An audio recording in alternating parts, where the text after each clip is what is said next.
مصطفى مصطفى اللهم صل مدعون للصفا. Pentingnya nasihat kepada pemimpin dan perlunya pemimpin kepada penasehat yang betul. Tidak boleh terlepas pemimpin atau raja, melainkan memerlukan kepada penasehat yang betul, yang jujur. Baginda Rasulullah Shallallahu Alaihi Wasallam bersabda mengenai pentingnya nasihat dan penasehat. Beliau bersabda, "Ad-dinu an-nasihat." Agama itu nasihat, yakni jantung kepada agama, intipati kepada agama Islam itu nasihat. Nasihat ini adalah menginginkan kebaikan kepada orang yang dinasihat. Tujuan daripada nasihat menginginkan kebaikan kepada yang diberi nasihat. Baik nasihat itu bermanfaat untuk dirinya atau nasihat itu bermanfaat kepada orang yang dipimpin oleh orang itu. Dengan kata lain, penasehat tidak boleh menginginkan kepentingan pribadi untuk dirinya ketika memberi nasihat kepada orang, selain mengharapkan pahala dari Allah Subhanahu wa Ta'ala. Bila seorang penasehat menginginkan maksud yang lain untuk dirinya dalam memberi nasihat, maka tiada keterusan di dalam nasihat tersebut, walaupun nasihatnya baik, tapi kepentingan diri sendiri dalam nasihat yang akan merosakkan nilai nasihat itu sendiri, sehingga tidak memberi manfaat kepada dan memberi nasihat mungkin mendapat manfaat kepada orang yang menerima nasihat. Ad-dinu an-nasihat, agama ini nasihat, kata baginda Rasulullah. Untuk siapa? Liman ya Rasulullah? Untuk siapa nasihat? Baginda siapa? Katanya Nabi, untuk Allah. Wali Rasulin, untuk Rasulullah. Wali kitabidi, untuk kitabnya. Wali a'immatil muslimina wa armatihim, dan untuk para pemimpin kaum muslimin dan orang-orang awam dari kalangan mereka. Disebutkan oleh Nabi pada nasihat ini untuk Allah, untuk Rasul, untuk kitab, untuk para pemimpin dan untuk kalangan kaum muslimin secara umum. Nasihat itu Allah maksudnya adalah mengambil, melaksanakan apa yang dikehendaki oleh Allah Subhanahu wa Ta'ala sebagai nasihat. Untuk Rasulnya, di dalam nasihat yang mengambil panduan daripada Rasulnya, sehingga penasehat tidak menasehati daripada hawa nafsu, daripada buah pikirannya, jika tidak merujuk kepada Allah dan juga Rasulnya. Nasihat untuk kitabnya berpegang kepada Al-Quran, tentunya adalah Sunnah. Dan yang keempat, nasihat kepada para pemimpin, karena pemimpin bila dinasihati dengan nasihat yang baik, manfaatnya kembali kepada rakyat. Wa ammatihim, nasihat untuk rakyat juga. Karena kalau rakyat menerima nasihat, manfaatnya juga kembali kepada pemimpin. Jadi antara pemimpin dengan rakyat ini tidak dapat dipisahkan. Kalau pemimpinnya saja yang baik, rakyatnya tak baik, tak boleh jalan. Rakyatnya baik, pemimpinnya tak baik, maka dia boleh zalim kepada rakyatnya. Jadi dalam hal ini diajarkan oleh Nabi Shallallahu Alaihi Wasallam tentang pentingnya nasihat tidak hanya tertuju kepada pemimpin, tapi rakyat juga perlu menerima nasihat. Dan tidaklah rakyat hanya menyalahkan pemimpin, sebelum rakyat juga bermuhasabah untuk dirinya sendiri sebagai rakyat. Dengan begitu masing-masing kita tanggung jawabnya kepada Allah Subhanahu wa Ta'ala.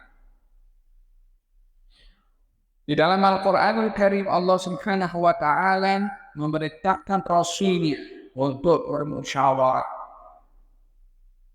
Wasyawirhum fil amri. Rasulullah Muhammad ajaklah mereka dan sahabat untuk bermusyawarah. Walaupun beliau nabi, walaupun beliau rasul, beliau boleh memutuskan segala-galanya dengan diberi wahyu oleh Allah Subhanahu wa Ta'ala. Tetapi Rasulullah mengajak bermusyawarah dalam perang Badar, bermusyawarah dalam perang Uhud, bermusyawarah dalam perang Khandaq, bermusyawarah.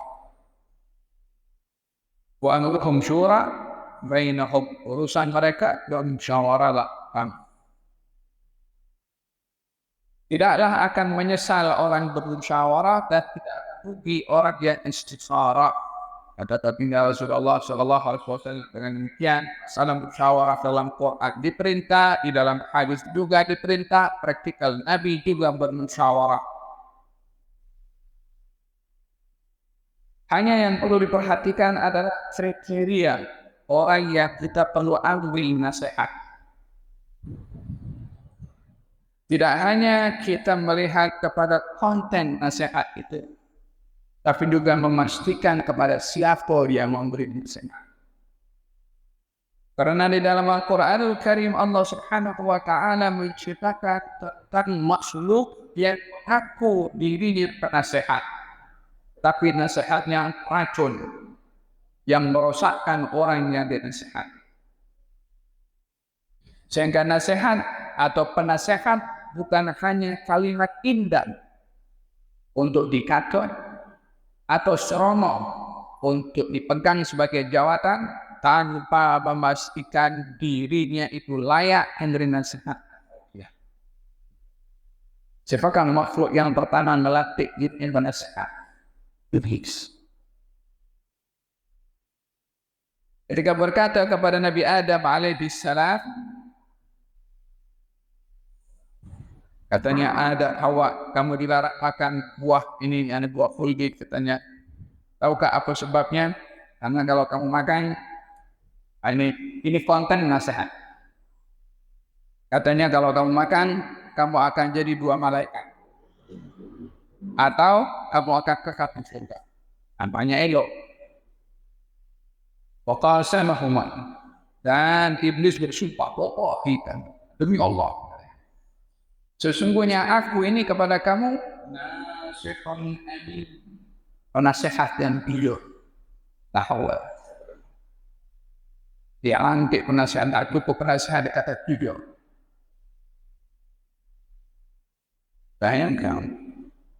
Jadi gelaran penasehat bukan sekedar untuk melihat indahnya gelaran itu, tanpa memastikan siapa yang situ dan apa konten yang nasihat.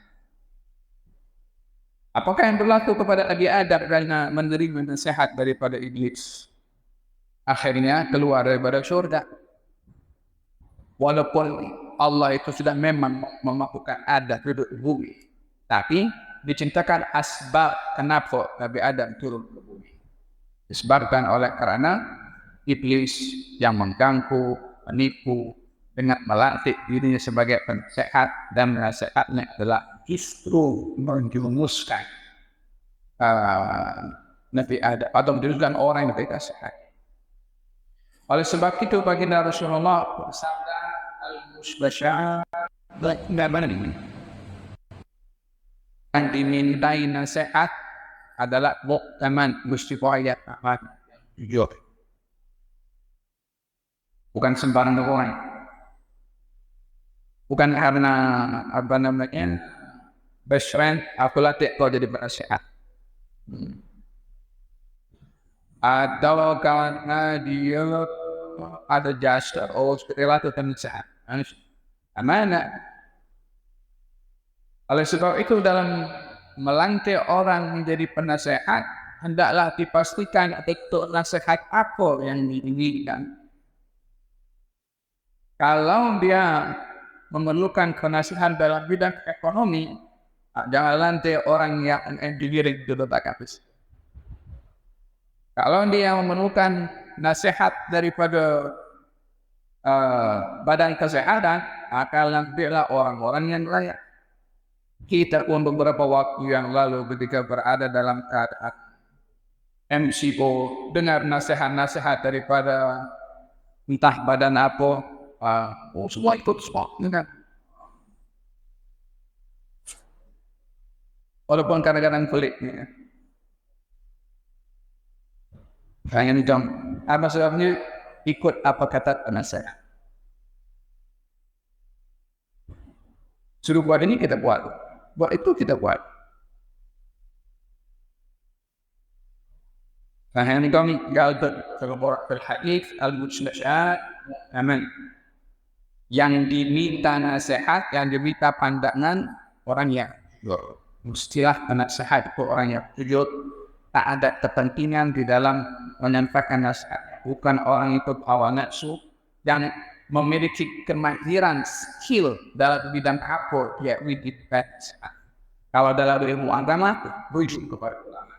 Kalau itu dengan sampai pada ekonomi, rujuk kepada orang yang pakar. Yang itu pada ulama.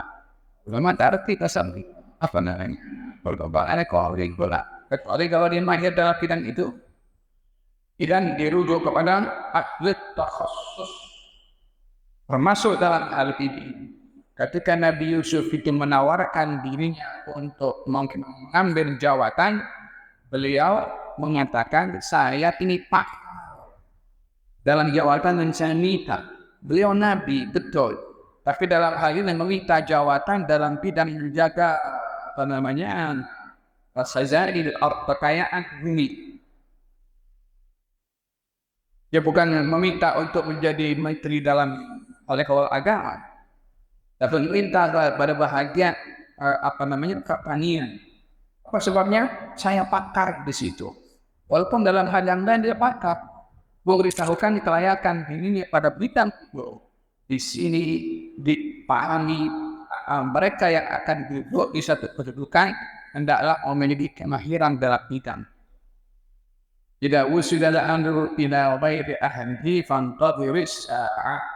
Kalau sesuatu itu diserahkan kepada orang yang bukan ahlinya, maka tunggu kehancurannya. Kata Nabi sallallahu alaihi wasallam.